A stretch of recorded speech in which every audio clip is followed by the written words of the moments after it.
Hello everyone, I'm Heni from Hungary.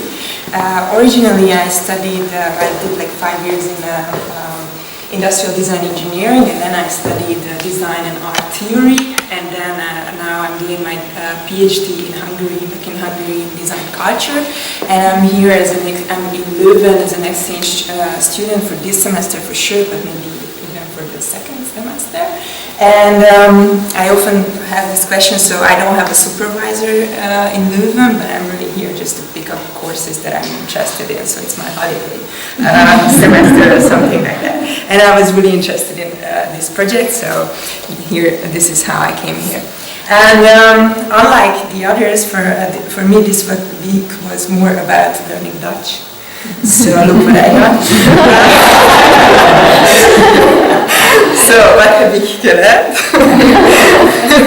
I learned a lot about your country, and I think really from the best, greatest minds and greatest hearts of your country. I really like the presentations, and I think it was the highest level of quality.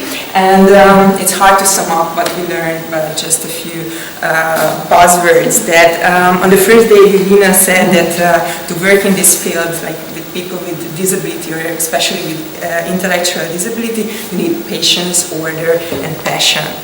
And on Tuesday evening, I think Mark Dujardin said about working in inclusive design, doing it well, you will need passion, empathy, pragmatism, and resilience.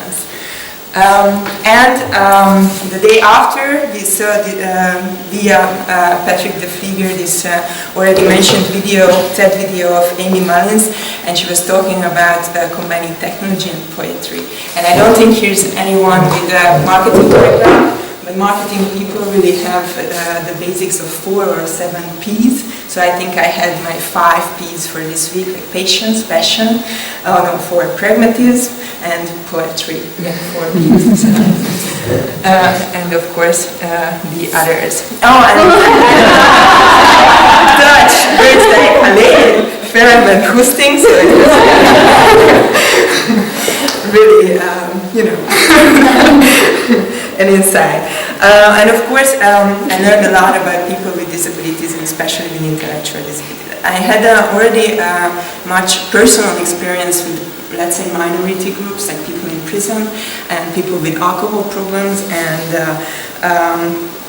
like Orthodox Jewish people in an Orthodox Jewish community or majority, but I never actually had a personal experience with people with disabilities, so it was really a great chance for me and a great experience for me. And we talked about it, and it wasn't like that for the occupational therapist, but for me definitely, and for me the design thinking and inclusive design was not that new, so we moved it up like that. So what I learned from intellectual disabilities, I could see MonnikenLAB and visit the people.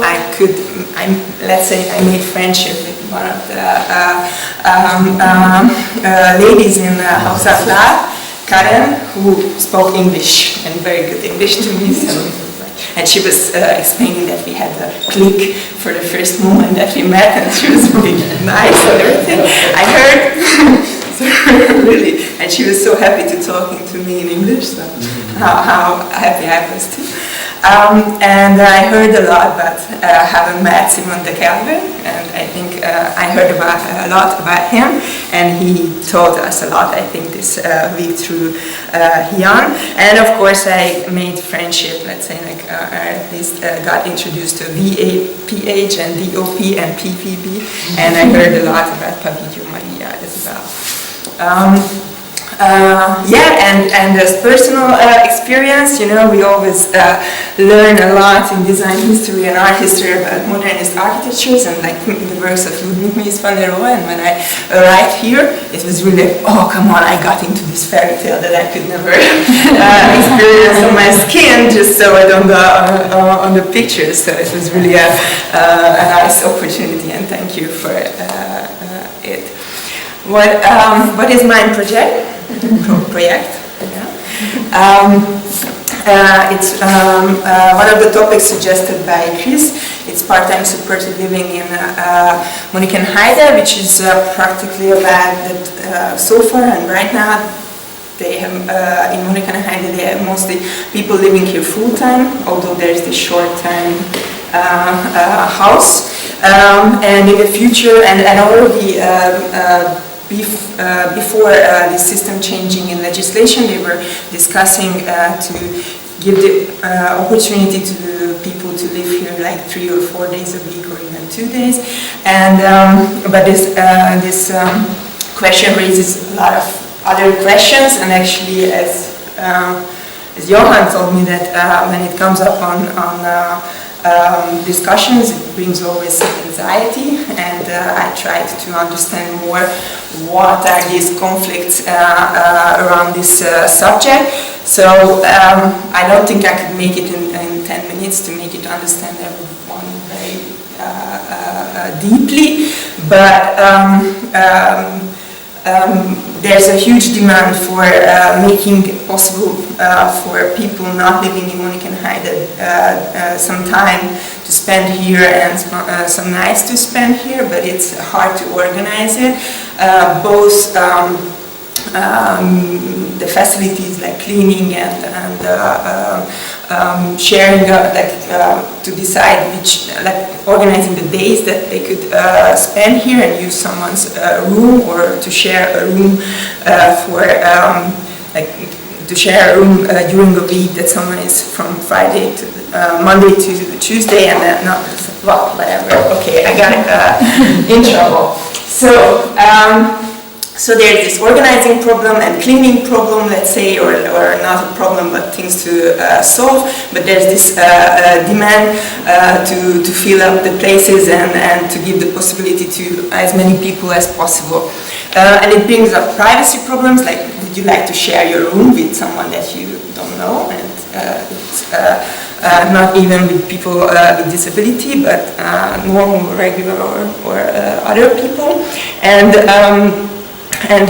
it also happens that someone says that would pay for not to do so to the institution, and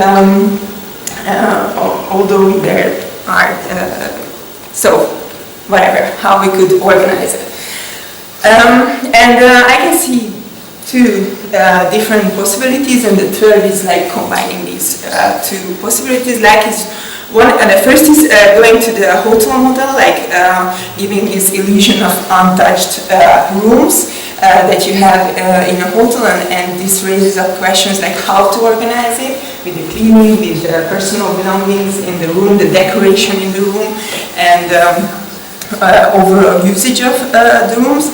And there are another direction, like sharing rooms, even like double bedrooms that don't have, that at the moment MonnikenLAB doesn't really have, or only in the short time house. And then it raises up questions like how do you match people, like how do you make them secure about the question that they will share their room with someone that they are willing to share their room.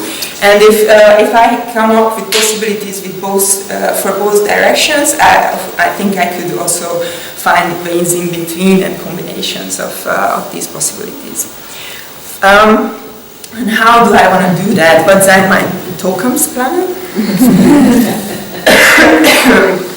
I want to do a really deep written analysis of the problem that I could use as a research paper and maybe publish it, and prepare it in a way to can publish it, or at least use for my studies, and of course providing it to MonnikenLAB, and with a special focus on MonnikenLAB because they raised this problem. And I want to come up with solutions and show the pros and cons of these solutions, but I really don't want to go into design details like master plans, like architectural or design or furniture details. That would be another